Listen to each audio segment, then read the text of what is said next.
3 years after my death, Adrian Blake won his first Best Actor award. At the award ceremony, the host asked him, "Do you have any words to share at this very moment?" Adrian dialed a number on his phone, but no one answered. A sarcastic smile curled his lips. "On the day we broke up, someone told me that if I ever won this award, she would jump off the 18th floor. Why won't she answer the phone? Don't tell me she actually jumped." I was floating right next to him at that moment, trying to touch his trophy, but his words nearly shocked me back to life. Honestly, Adrian, could you be any more presumptuous?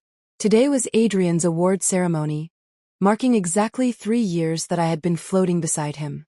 His hair was slicked back, his facial features as striking as a sculpture, and his thin lips were pressed tightly together. He wore a custom-tailored suit that accentuated his broad shoulders and narrow waist. My gaze slowly drifted downward. Only I knew just how lean and powerful his waist and abdomen were beneath that suit. And those legs, they were longer than my actual lifespan. I sucked in a breath and metaphorically wiped the drool from my mouth. Standing up there at over 6'3", Adrian finally looked the part of a massive superstar. Yet, there wasn't a hint of a smile on his face. The guy was so weird. He had finally gotten exactly what he wanted, but he was still pulling a long face, trying to play it cool. I floated up to his shoulder and, without standing on ceremony, plopped right down on it. The year I met Adrian, I was an up-and-coming talent agent making a name for myself in the industry, and he was a nameless extra playing dead bodies on movie sets. I was the one who dragged him out of the mud and pushed him to the very top. I was the one who packaged him into the kind of leading man who made every single fan feel like he was dating them personally. If it hadn't been for me, Adrian probably wouldn't have even been allowed into the craft services tent for the rest of his life. After I died, I just kept wandering around Adrian. In the beginning, I was always asleep. I didn't remember anything. I only knew that I was a ghost. Later on, I discovered that the longer I floated beside him, the more lucid I became, and the more memories I recovered. First, I remembered that my name was Alice. Then, it took a very long time, but I finally remembered the increasingly tangled mess of a relationship we had shared. My thoughts snapped back to the present. Up on the stage, Adrian was taking the heavy trophy from the host's hands. He looked a little dazed. Even though he had won the award, he didn't look very happy. "Do you have any words to share at this very moment?" As soon as the host finished speaking, the audience fell completely silent. Everyone was eagerly waiting for the newly crowned Best Actor to give his acceptance speech. Instead, Adrian pulled out his phone and dialed a number. I floated behind him and caught a glimpse of the caller ID. It was actually my name. The phone rang for a long time, but no one ever answered. Finally, he hung up and suddenly laughed. His eyes looked utterly callous, and his smile was full of mockery. "On the day we broke up, someone told me that if I ever won this award, she would jump off the 18th floor. Why won't she answer the phone? Don't tell me she actually jumped." I reached out, right on the verge of touching the trophy that had his name engraved on it. But those words stabbed me right in the heart. My fingers passed right through the trophy, grasping nothing but empty air. I stared blankly at my own transparent fingers. Right. I was a dead person now. I couldn't even touch a trophy. And of course, I couldn't answer his phone call. "Adrian, you finally got your revenge, didn't you?" After the award ceremony, came the celebration party. Adrian's current agent walked over, holding a wine glass, clearly drunk. He wore a rather sleazy smile as he leaned close to Adrian's ear and whispered something. Immediately after, the door to a private room opened, and several young girls walked in. "I never play these kinds of games in my circle. Don't break my rules," Adrian reprimanded with a deep frown. However, his gaze suddenly stalled when it landed on one of the girls wearing a white dress. "What's your name?" Adrian stared at her, his tone finally carrying a slight shift. An intriguing smile appeared on the agent's face. "Adrian, you're entirely different from how you used to be. You have so many choices now. These newcomers are dying to be noticed by you. Catching your eye is a real opportunity, isn't it? Who wouldn't want a chance to instantly reach the top? Just give them this chance. Consider it doing me a favor by guiding the newcomers." The man's voice dropped lower, filled with heavy insinuation. Adrian remained perfectly still, his eyes entirely focused on the girl. She was indeed different from the others. She carried a distinct innocence. As she slightly turned her face away, her smooth forehead revealed a beautiful curve. I floated right in front of the girl in the white dress and examined her carefully. She was quite pretty, and I had that exact dress. It was a limited edition piece that a certain designer brand had personally given me back in the day. It had never even been released to the public. Wait a minute. If it was a limited edition, why did she have it? The agent continued whispering. After all, back in the day, wasn't it the same kind of resource exchange between you and Alice? Before he could finish, Adrian cut him off coldly. Get out. I turned around and saw pure awkwardness written all over that vulgar, fat face. He was probably genuinely drunk. That must have been why he forgot that the one thing Adrian considered an absolute taboo was anyone discussing our past. Just hearing his name mentioned alongside mine probably disgusted him. I'm going to say this one last time. Adrian slightly raised his voice, angrily slamming his wine glass onto the table. All of you get out. The loud crash echoed through the room, startling everyone. The agent gave an awkward laugh and had no choice but to leave. Hiding on the sidelines, I finally let out a sigh of relief. It seemed he hadn't changed. You stay, Adrian said, loosening his tie and pointing at the girl in the white dress. He had always possessed extremely beautiful eyes, accented by a faint mole just beneath them.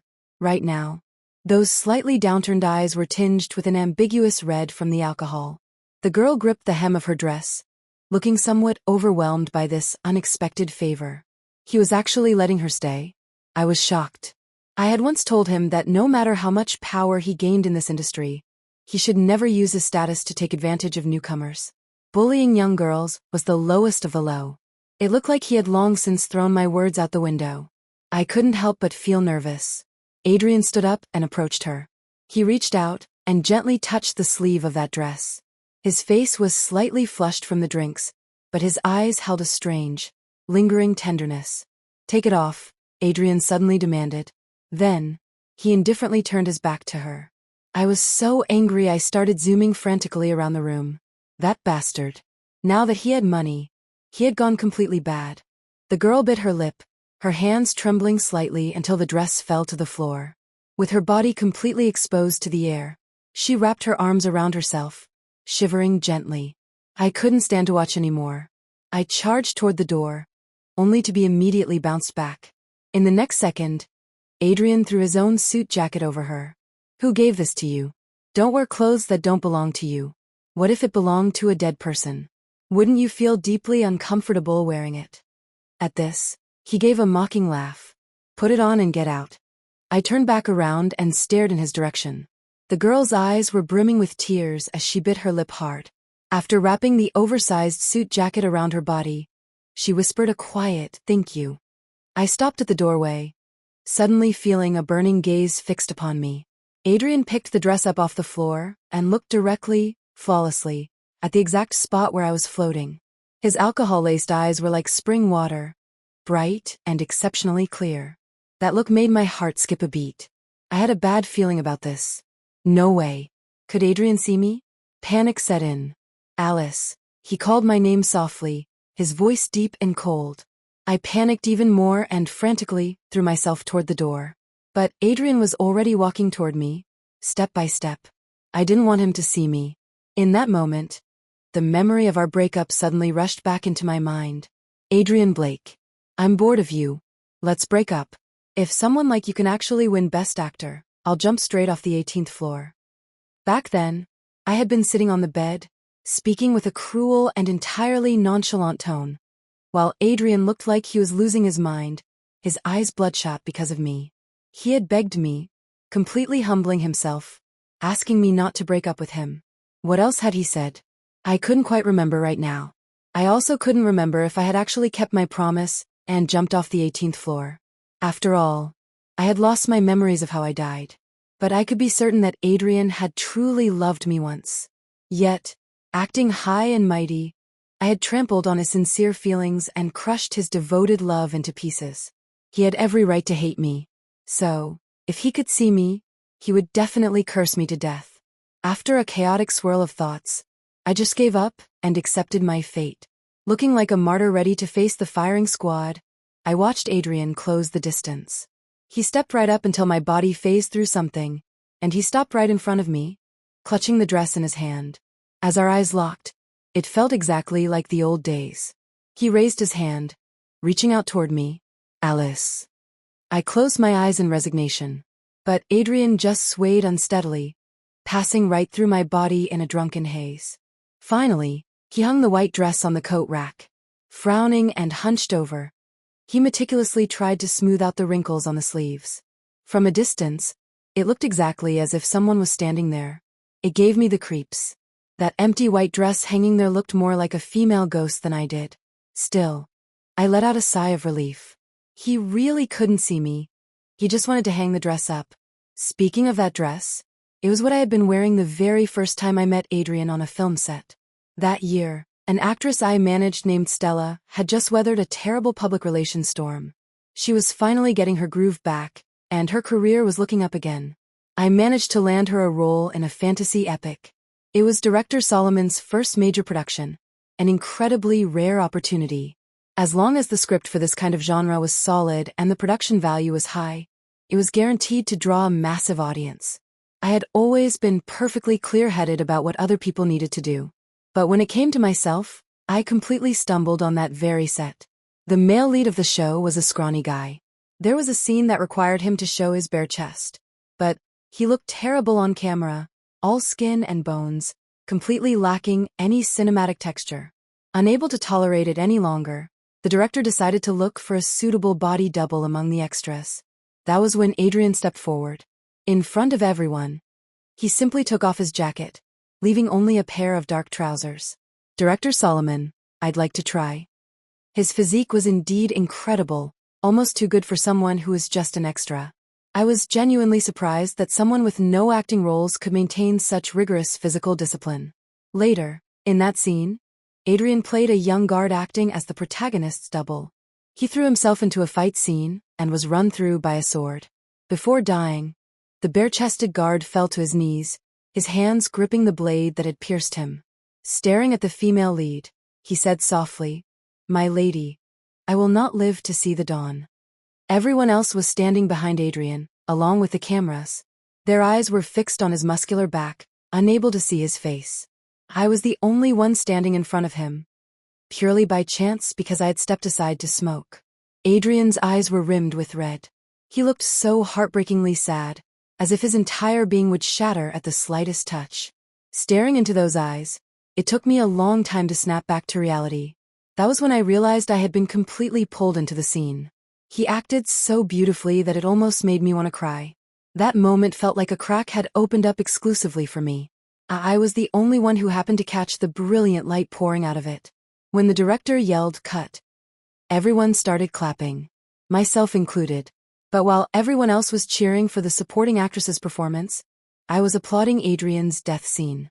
My heart felt like a firework that had exploded and then frozen perfectly still in midair. In those few seconds when I made eye contact with Adrian, I was both stunned and deeply moved. The second time I saw Adrian, he was wearing only a pair of shorts, practically naked, lying in a puddle of muck playing a corpse. Even though the ditch smelled horrendous, I recognized him instantly. The main actors were filming a fight scene right in the mud, and it was common for the extras on the ground to get stepped on. But Adrian didn't even flinch. When the scene was nearing an end, the actors took a break. I walked over to him, crouched down, and pretended to flick my cigarette ash onto him. "Why didn't you dodge?" I asked with a grin. "The director hasn't called cut yet," he replied, keeping his eyes fixed straight ahead. His face was entirely serious, a classic stubborn streak. I always liked a stubborn temper. "Look at me." Reaching out, I turned Adrian's face toward me. "I'm Alice. You've heard the name, right?" The moment he saw my face, a ripple of emotion finally crossed his eyes.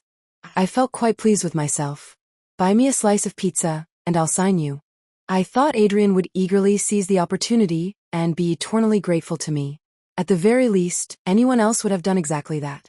But he didn't mince words and immediately turned me down. "I don't have any money." I was shocked. "It's just a slice of pizza. $5. You don't even have that." Only later did I learn that at the time, Adrian's annual income was less than $12,000. Acting schools churned out too many graduates every year. Some were lucky enough to debut and become massive stars. The vast majority, no matter how hard they worked, would remain buried. Even with talent, it all came down to opportunity. It was a massive gamble with no visible end in sight. We talked for a long time that day, and I learned a lot. I learned that after graduation, Adrian hadn't been able to land any roles, partly because of director Carver. After one audition, Adrian had clearly beaten out 5 other candidates, but Carver still threw a roadblock in his way. Find $80,000 in sponsorships for the production, and the role is yours. You should understand this character is a standout.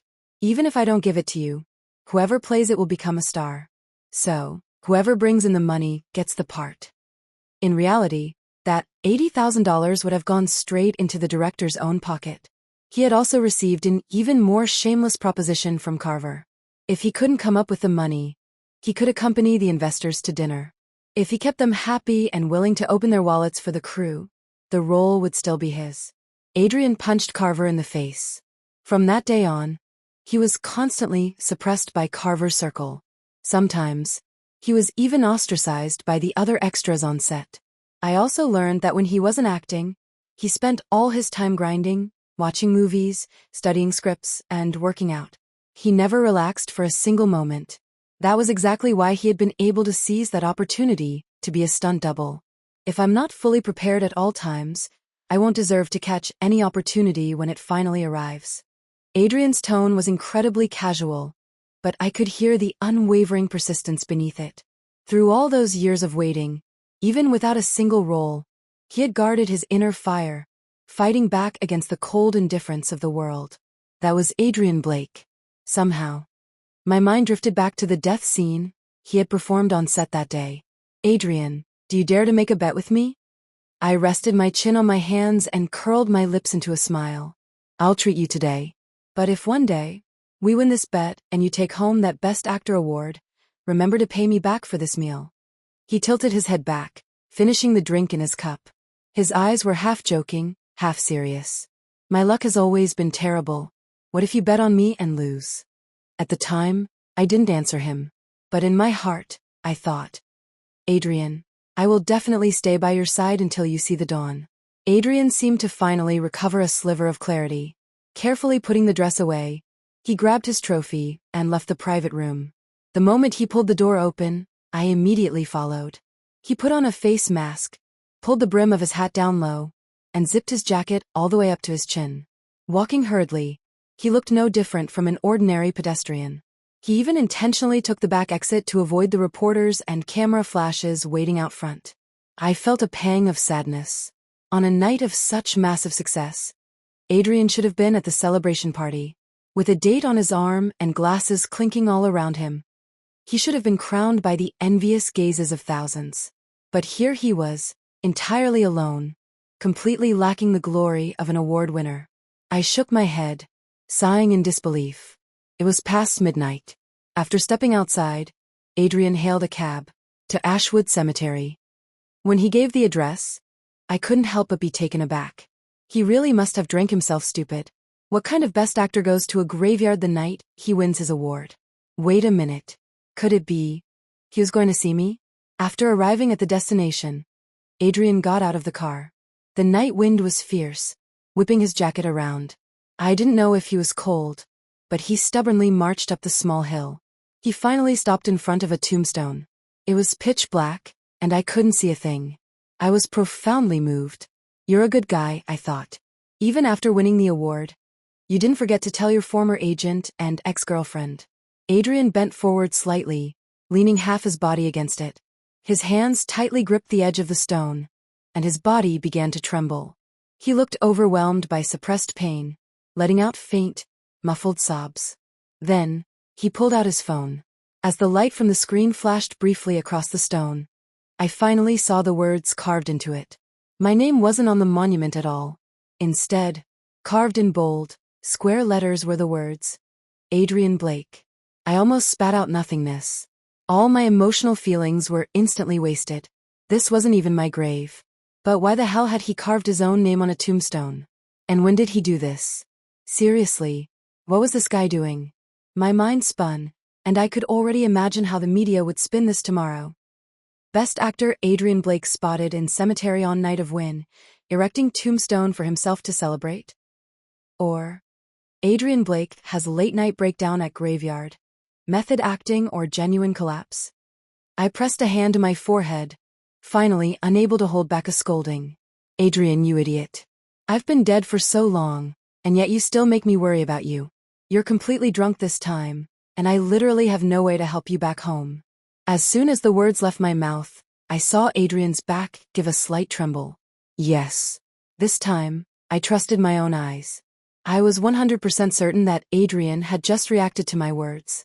He must have heard my complaining. If he could hear me, that meant he could actually see me all along. Back in the private room, he had been faking it. However, before I could demand an explanation, Adrian abruptly collapsed straight to the ground. I felt helpless. His tolerance for alcohol had always been terrible, not even half as good as mine. I vaguely remembered that when we first started working together, things didn't go smoothly. Not only did I create an intensely strict training regimen for him, but I also stayed up several nights in a row, building a nearly 100-page presentation that analyzed his strengths and weaknesses with meticulous data. Whenever a suitable script came along, no matter how small the role, I would race to read it before him, pulling all-nighters to make annotations for him. Because we didn't have a team, Adrian and I handled everything ourselves, often leaving us completely overwhelmed. To save money, I even had him move into my apartment. In the beginning, actual acting opportunities were incredibly rare. We constantly fought over all sorts of things. For example, I told him he needed to take the commercial idol route first, building a persona to capture the fans who viewed him as their ideal boyfriend, and then later transitioning into a serious actor to pull in the career-focused fans. But Adrian just frowned and flat-out rejected the idea. A persona like that is completely unnecessary. I don't need it. I have someone I like, and if we start dating, I'm going to make it public. Doing what you're suggesting isn't fair to her. Hearing that last part, I completely froze. He actually had someone he liked. They hadn't even started dating yet, and he was already worried about being unfair to this girl. I immediately slammed my mouse on the desk and gave a cold laugh.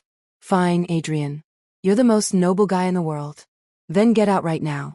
Go date your girl, and stop wasting my time.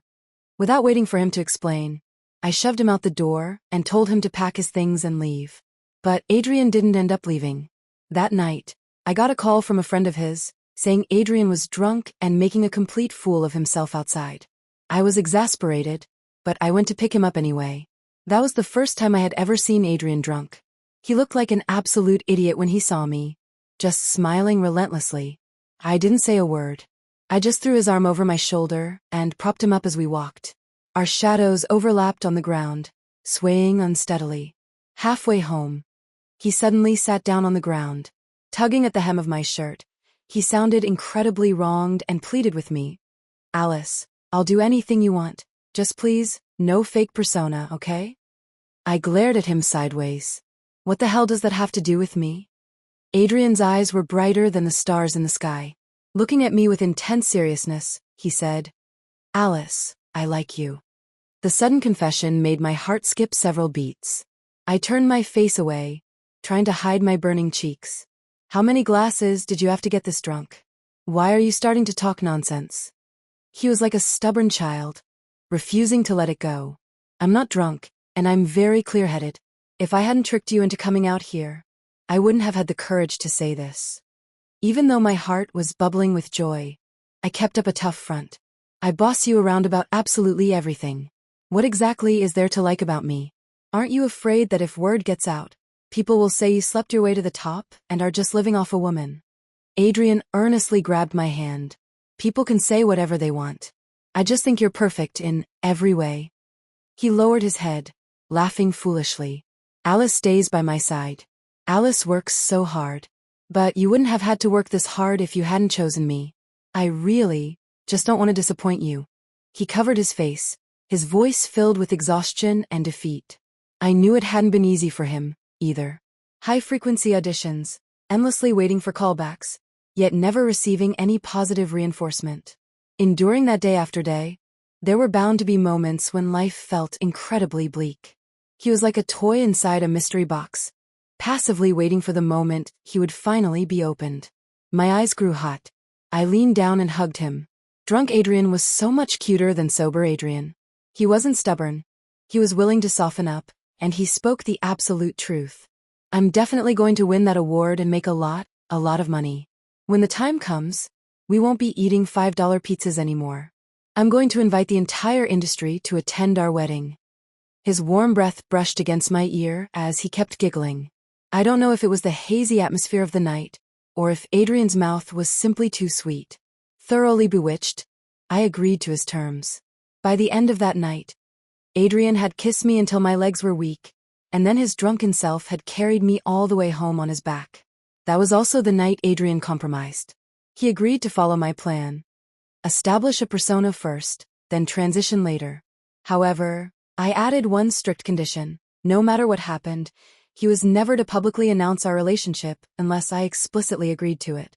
Just as I expected, the next morning, the news of Adrian passing out drunk in a suburban cemetery was plastered everywhere. His agent was absolutely furious, cursing nonstop the entire drive back as he hauled him home early in the morning. Adrian lay fast asleep in bed. Meanwhile, I put on what I believed to be my most fierce expression, floated right over his chest, and glared down at him. I was just waiting for him to wake up so I could subject him to a brutal interrogation. After who knows how long, Adrian slowly woke up, though he still looked a bit groggy. Alice, come here. Let me sleep a little longer. The moment he opened his eyes and saw me, he uttered those words almost instinctively. At the same time, he reached his hand out as if to pull me into his arms. It was exactly like the countless mornings we had woken up together in the past. But Adrian's hand grasped nothing but air. And I was finally absolutely certain. This guy could see me. Instinctive reactions couldn't be faked. Adrian's eyes widened. I floated right in front of him and laid all my cards on the table. Stop pretending. You completely gave yourself away last night. You've always been able to see me, haven't you, Adrian? I said coldly. Is it fun for you to lie to me? I was just wondering how your acting skills had improved so dramatically these past few years. Turns out you've been practicing on me. You even managed to fool me. Speak up. Since when could you see me? Adrian shifted his arm, changing his angle to prop himself up, and looked right at me. Alice, you have so many questions. Which one do you want me to answer first? I ground my teeth, one at a time. Don't even think about dodging them. A dark smile spread across Adrian's face. Why should I tell you? The things you lied to me about were far worse than this. What's wrong with making you suffer a little too? Between the two of us, you know exactly who is the most dishonest one. His counterattack instantly made me feel guilty. Just as I was about to speak, his agent burst into the room from the living room. Adrian, I'm telling you this one last time. Hurry up and make that ghost leave. That psychic already told you, no matter what she meant to you when she was alive, she's dead now. Her haunting you is only going to drag you down. Do you understand that or not? I'm only saying this for your own good. Adrian's expression instantly turned ice cold. Shut up. After what you pulled last night, you still have the nerve to show your face. You're the one who gave Alice's dress to that girl, aren't you? Adrian stood up, looking down at the now fearful man with utter disdain. Did I or did I not say that no one is allowed to touch Alice's things? Furthermore, she is standing right beside me. So, in front of her face, keep your mouth shut. You've crossed my bottom line far too many times. Take your severance pay and get the hell out. Adrian sat back down on the edge of the bed and waved his hand impatiently, as if dismissing a stray dog. The man stomped his feet in anger and left cursing, shouting something on his way out about how he was glad he was fired because he hadn't wanted to work here anymore anyway. The atmosphere between Adrian and me settled back into a stiff silence. When I was alive, I wanted nothing more than for Adrian to succeed. Yet after I died, I had become a ghost lingering around him, and I was actually dragging him down. How incredibly ironic. I floated quietly in the air, feeling my chest ache so badly it felt like it was tearing open. But I couldn't speak a single word. Alice, it feels terrible being lied to, doesn't it? After a long time, Adrian suddenly broke the silence. What had I lied to him about? He must have meant how I played with his genuine feelings. I whispered an apology. I'm sorry, Adrian. What are you sorry for? I'm sorry for toying with your feelings. And I'm sorry for clinging to you after I died and dragging you down. Thinking about this, I offered an embarrassed smile. Even though I don't know why I kept following you, I lost my memories. They only started coming back recently. Don't worry. Once I fully remember everything, I'll leave. Adrian clenched his teeth. I don't want to hear you say that. Leave. Where are you going to go? He stared at me, a trace of chill in his eyes. I almost forgot, Alice. You were always the best at leaving without a word. Suddenly, Adrian began taking off his clothes. Beneath his pajamas, his lean, muscular chest was exposed. Hey, what are you doing? Snap out of it. I'm a ghost now. There are some things I simply can't help you with anymore. I tried to avert my eyes, but I still kept stealing glances at him. Adrian and I were indeed a perfectly matched couple, whether it was our temperaments, or in certain other aspects. Just as my imagination was starting to run wild, a shirtless Adrian walked right through my body with long strides. He headed straight for the bathroom. I floated over and politely waited outside the bathroom door. Adrian's voice rang out from inside, seemingly mocking me. Why didn't you come in this morning? You usually love watching this. Stop pretending. You literally float in here every single morning. I just stared, completely bewildered. He paused, then added, Alice, did you know that ghosts turn pink when they get shy? I was absolutely speechless. Adrian suddenly pulled the door open. That was when I saw he was wearing nothing but a pair of boxers. He was carrying a massive bucket of ice water, which he dumped directly into the bathtub. A phone was set up on a tripod in front of the tub. I floated closer to the screen and saw a live stream proposal for an ice bucket challenge. Participants had to dump a bucket of ice water over themselves, post the video online, and nominate 3 others, who then had 24 hours to complete the challenge. It was a charitable campaign designed to help ALS patients. Besides that, I also saw the draft caption Adrian had typed out, detailing his experiences participating in ALS documentaries and his thoughts as a volunteer. He had actually been donating money to an ALS foundation every single year. My face instantly broke into a massive smile. Adrian, you finally figured it out? You used to throw a fit whenever I brought up building a persona. Now that you've tasted the sweet benefits of internet traffic, you know how to ride the hype of a charity event. Adrian had changed, but it seemed he hadn't really changed at all. Knowing how to leverage traffic wasn't a bad thing. More importantly, he still remembered the things I had told him. I was so happy. Adrian stepped into the bathtub, switched his phone to video mode, and aimed the camera at himself. When he spoke, there was a faint hint of sarcasm in his tone. You were right. Posting a video for this kind of charity event doesn't hurt. Since I just won the award, I naturally have the traffic right now. Posting it at a time like this is the perfect way to build a persona. It's all because you taught me so well. His words were praise on the surface, but criticism underneath. By the end, his gaze was burning. I've won the award now. I have the traffic, and I have a lot of money. Are you happy, Alice? It was rare for him to speak to me without being passive-aggressive, and I was suddenly a bit unaccustomed to it.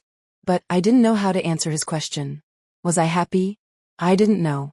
All I knew was a throbbing pain radiating from the back of my head. Every time I was on the verge of remembering something, it felt exactly like this. Adrian raised his arms and dumped the massive bucket of ice water directly over himself. Drenched in freezing water from head to toe, he closed his eyes and didn't open them for a very long time. My teeth chattered just watching him. Adrian, stop striking a pose. Aren't you afraid of catching a cold? He finally put the bucket down. It's fine. I'm used to taking cold showers. I've adapted. Huh. When did he start taking cold showers? I didn't remember him ever having a habit like that. A ring at the doorbell interrupted our conversation. Are you there?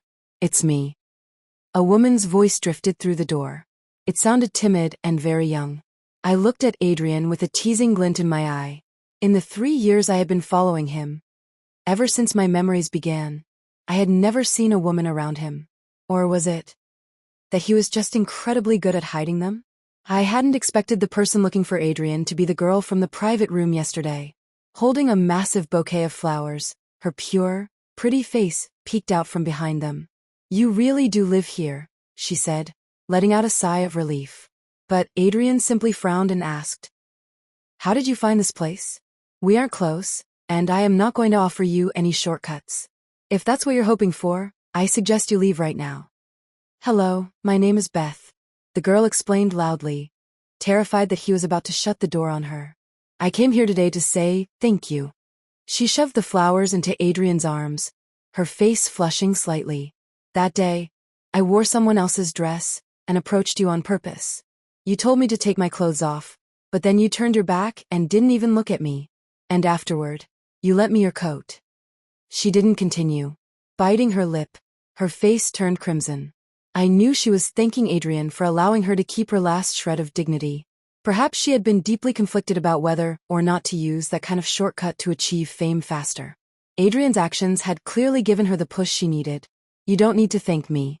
If you're going to thank anyone, thank my ex-girlfriend. She was the one who told me that no matter the circumstances, I must never bully young girls."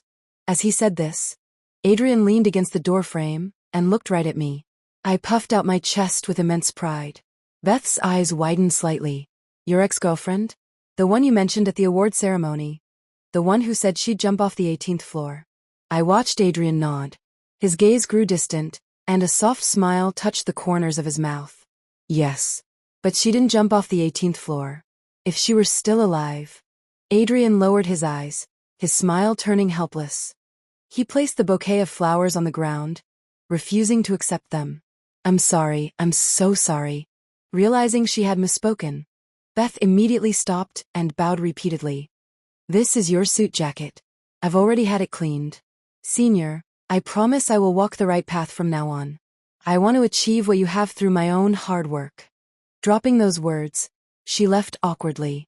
I stared at the flowers by Adrian's feet. Even though he hadn't accepted them, I still felt a knot in my stomach. I was jealous. And I finally understood something. I loved Adrian. My feelings for him couldn't possibly be summarized by melodramatic words like bored or tired of you. So why, exactly, did I break up with him? "Hey, Adrian.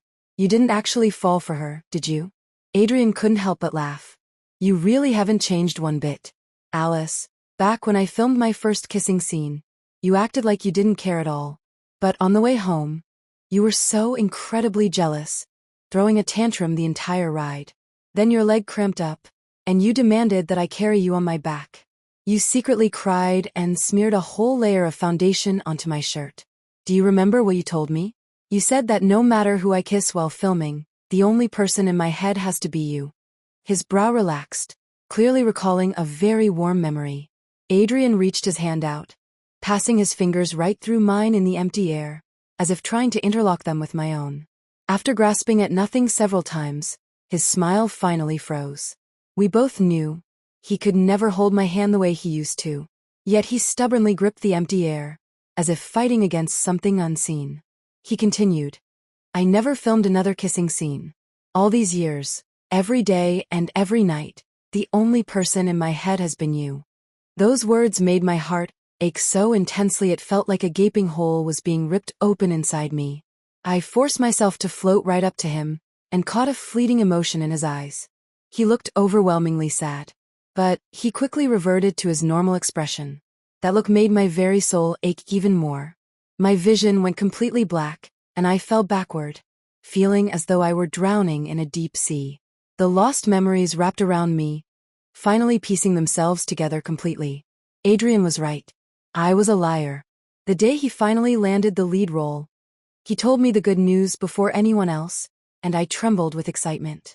Because the male lead of that show, both in personality and character design, was practically tailor-made for Adrian.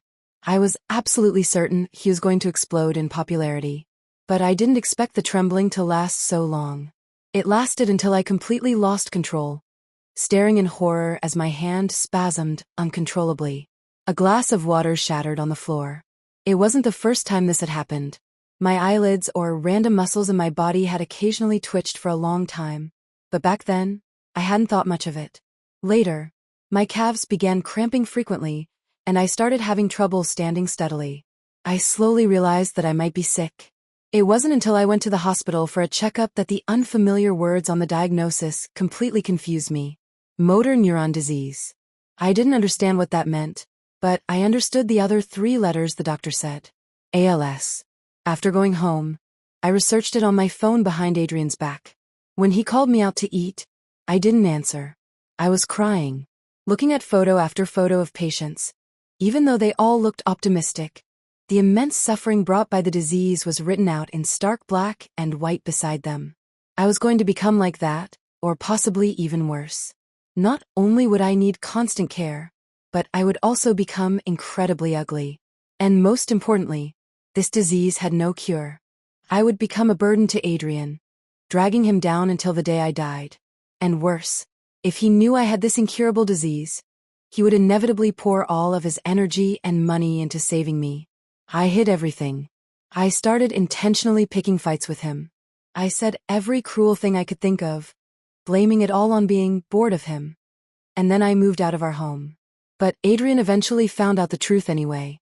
He stood outside my new apartment in the pouring rain, stubbornly waiting until the early hours of the morning. My heart ached for him, and I finally opened the door. Alice, you lied to me so completely. Something this massive, and you didn't tell me? How are you supposed to carry this on your own? We will absolutely find a way. He was soaked to the bone, but he had fiercely protected a stack of documents in his arms, keeping them perfectly warm and dry. Flipping through them, I realized that Adrian had run to countless hospitals, contacted numerous friends, and researched a mountain of information for my illness. With bloodshot eyes, he had covered the pages in dense annotations.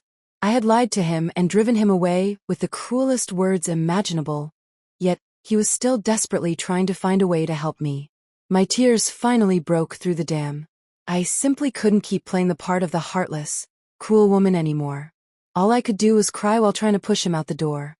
Adrian, it's not too late for you to regret this. On the day you finally win that award, everyone in the world will know that you have a girlfriend with twisted limbs who drools when she smiles. Have you thought about how you'll face that? I'm doing this for your own good. My Adrian was meant to be a massive superstar. Even if you love me now, if you genuinely take on the burden of my life, 1 year, 2 years maybe, but what about 10 years or 20 years? When you finally grow tired of me, what am I supposed to do then? I completely broke down, begging him to leave quickly. Alice, pushing me away is not for my own good. If I'm not taking care of you personally, I'll go insane. I have no way to prove the future to you. The only thing I can do is stay by your side every single day and give you peace of mind. We have an entire lifetime to find the answer to the future. Being together every single day. That is the true meaning of a lifetime. Alice, I love you. Adrian's words broke through to me. I silently began allowing him to accompany me to the hospital, but only when he wasn't filming. I refused to take up a single second of his working hours. The optimism in the ALS patient support group eventually infected me, too. They told me that the average life expectancy for someone with ALS was 10 years. I naively hoped I would be lucky, but my condition deteriorated anyway. That day was Adrian's birthday, and it was also his first day wrapping up a shoot as a male lead. But on my way home to buy him a birthday cake, I collapsed from respiratory failure and never woke up again. You see, I always managed to leave my mark on the exact days I shouldn't have been a part of. Even the day I died had to be permanently branded onto one of Adrian's greatest days. As the feeling of drowning faded away, I slowly woke up. The layout before my eyes was unmistakably the small apartment we had once lived in.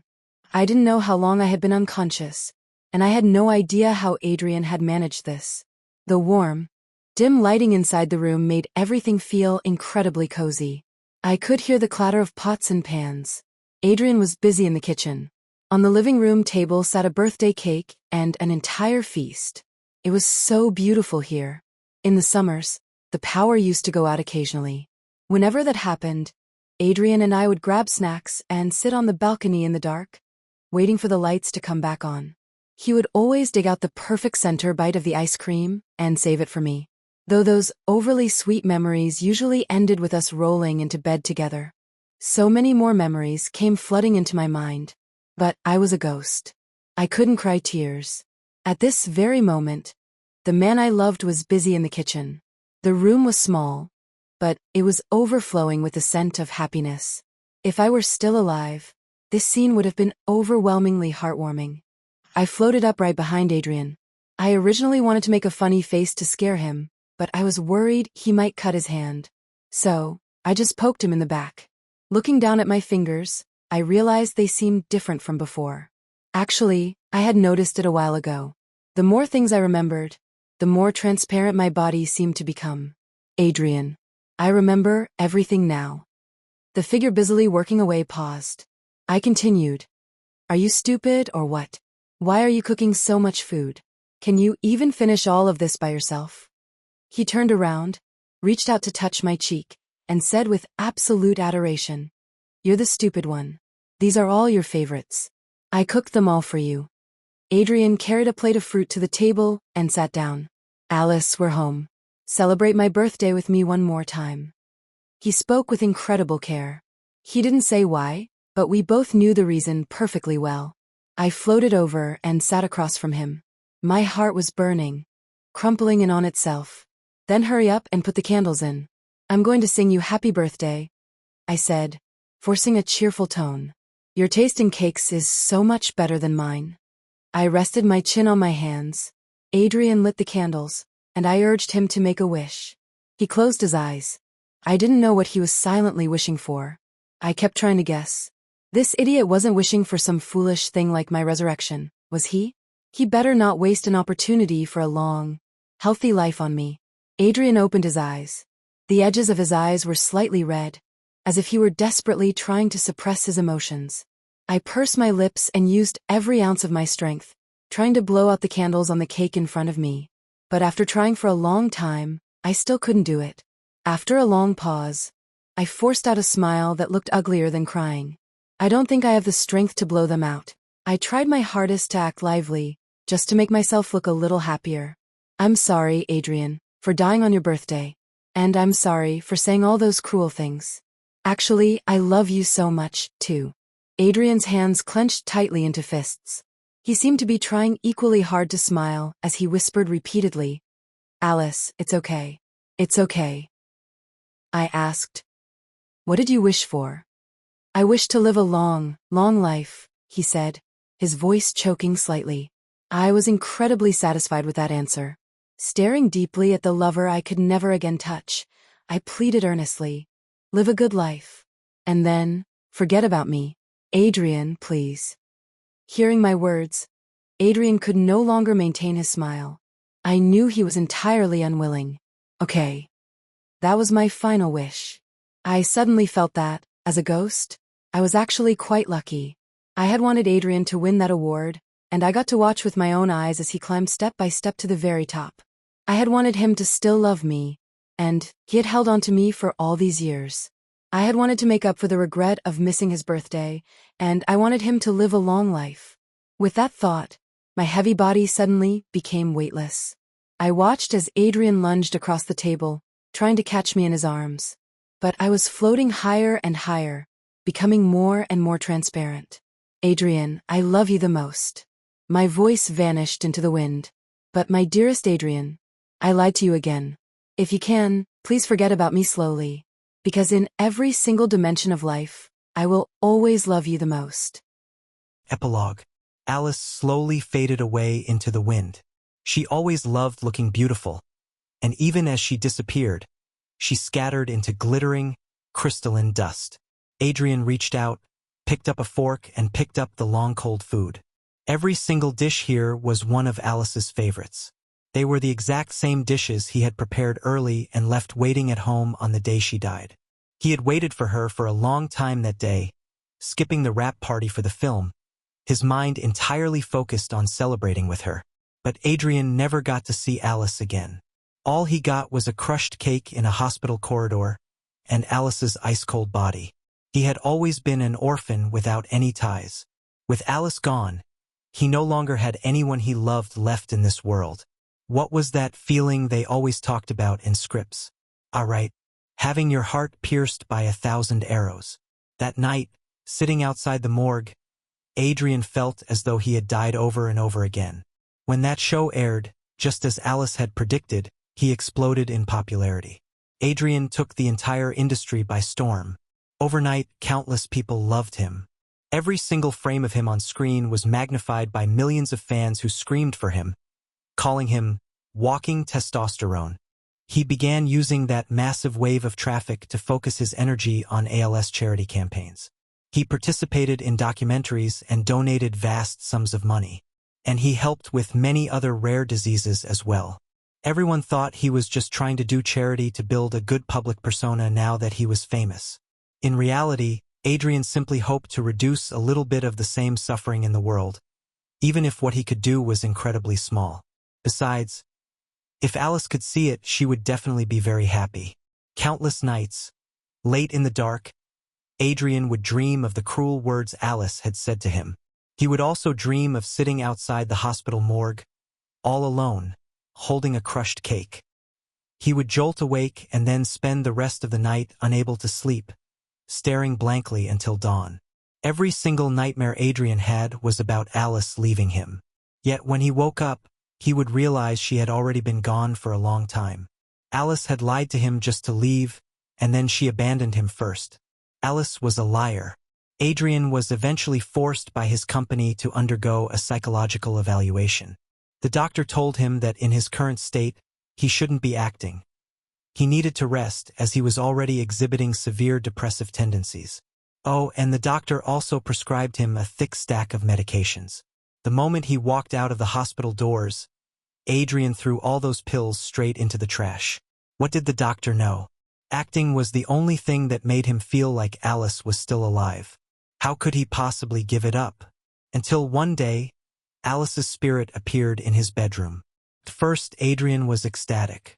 He thought she had come back to see him. He sought out a psychic. The psychic told him that although Alice was asleep, her earthly attachments were too deep, and her soul was actually in immense pain. If things continued this way, lingering by his side, she would only sink deeper and deeper into her memories and never be able to pass on. Remaining in that state, even if she reincarnated, she would carry the obsessions of this life with her, which meant she would never be happy, not for all eternity. The psychic provided a solution to break the cycle. If the spirit could subjectively recover her memories, then once her final wish was fulfilled, she would naturally let go and leave in peace. However, during the process, he couldn't directly tell her about the past. He could only constantly stimulate her emotions, making her sad and making her hurt. Only by keeping her in that emotional state could she remember everything. Because spirits were fragile, the weight of the memories they could bear was limited. It had to be done gradually. And there was one last, extraordinarily cruel point. The psychic said, "Every thought she had right before she died was tied to you. Her sorrow is you. Her pain and her reluctance to let go are all you. Therefore, this negative emotional stimulation must also come from you. Mr. Blake, do not think of this as cruel. Compared to her sinking completely into the agony of the past, what you are doing is the true salvation for her. If he wanted to send her away, he had to be the villain. He had to be the one to say the cruel words. They loved each other so deeply, yet even after being separated by life and death, they couldn't find peace." Adrian perfectly understood the psychic's words. It was nothing more than a prelude to another farewell. Make him pretend he couldn't see her? Even he found the idea laughable. Adrian often spoke to Alice while she slept curled up into a ball. "Look," he would say, "my acting is so good now. I'll definitely be able to fool you." In truth, there were so many more things he wanted to say to her. As Alice began to wake up and started floating around him, Adrian frequently experienced a sense of disorientation. It felt as though Alice hadn't died at all. Everything that had happened before was just a bad dream. Adrian became obsessed with that feeling. Sometimes he selfishly hoped time would just stop right there. He wanted to look at her just a little bit longer. But every time Adrian's hand passed right through Alice's body, he would snap back to reality. His Alice was in pain. She needed salvation. She needed to quickly reach the happiness of heaven, rather than being trapped beside him like this, denied a peaceful end.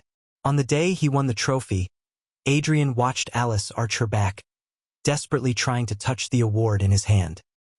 He deliberately held it right in front of her, watching her orbit around the trophy, her eyes crinkling with absolute joy. This glory was something she had bestowed upon him in the first place. They should have been standing up on this high stage together. Adrian slowly pulled his greedy gaze back. He wanted so badly to ask her, "Are you happy?" He wanted to say, "I won the award. You don't ever have to work so hard again. Marry me, Alice." But he couldn't. Adrian gripped the trophy tightly, choked back the lump in his throat, and spoke words of pure ice. Lying against his heart had almost become a reflex. Yet every time he spoke those words, it made him want to vomit. Every repetition was an absolute torture. By the end of this performance, he genuinely couldn't hold it together anymore. He couldn't entirely hide his true feelings. Thankfully, his lack of control hadn't stopped her from rushing toward the happiness of her next life. It wasn't as though there hadn't been deviations from the plan. The slip-up at the cemetery that night was purely because he, who had always had a terrible tolerance for alcohol, had gotten drunk. Alice realized he was lying. But Adrian preparing his own grave was simply because he had long since prepared to leave. The moment Alice vanished from this world, he wouldn't live a single day longer. Without her clapping for him in the audience, that trophy had absolutely no meaning. Just as they had agreed, without each other's companionship, even if they lived out this entire lifetime, it would be nothing but emptiness. In this life, they hadn't been able to grow old together. Then, in the next life, they would simply meet a little earlier. Adrian choked down mouthful after mouthful of the food, tears streaming down his face. Yet he was smiling, the corners of his mouth tilted up, his mood inexplicably bright. Now they were even. They had both lied to each other once. He had lied to Alice, too. When she asked him what his birthday wish was, he had actually answered her. Because if you say a birthday wish out loud, it won't come true. And that was exactly what he wanted. He didn't want a long, long life at all. Without her, every extra day he lived in this world was absolute agony. If their age gap was too big after they reincarnated into the next life, and they couldn't meet, what if he couldn't find Alice? After all, he still owed her a wedding. A sharp, agonizing pain flared in his abdomen, and Adrian closed his eyes. Yet his heart felt a peaceful, absolute release. Alice only knew about her own pounding heartbeat when she locked eyes with the young guard all those years ago. She didn't know that Adrian had also seen the woman holding the cigarette. That day, wrapped in a black trench coat and wearing delicate high heels, Alice had looked like a painting. In that single moment when their eyes met, they had both plummeted into each other's eternity. The origins of love always hide in the briefest, most inexplicable moments of a racing heart. Just before his consciousness completely faded, he suddenly remembered something Alice had said. "Adrian, they say everyone has a perfect first love in their heart. Someone who won't fight with you, won't embarrass you, always gentle and forever out of reach. Look at me. I'm your first love, but I'm always so strict with you. I fight with you, and I even caused people to say you're living off a woman. I really don't see how a first love like me is perfect in any way." At the time, she was nestled in his arms, her face full of smug pride. Adrian couldn't help but smile. His Alice was, of course, beautiful and radiant. All of her strictness was simply so he could stand higher and go further. She wasn't just his first love. She was his first encounter, his first choice, and his absolute only. "Alice, walk a little slower. Wait for me. In the next life, please let me find you first. I will find you first."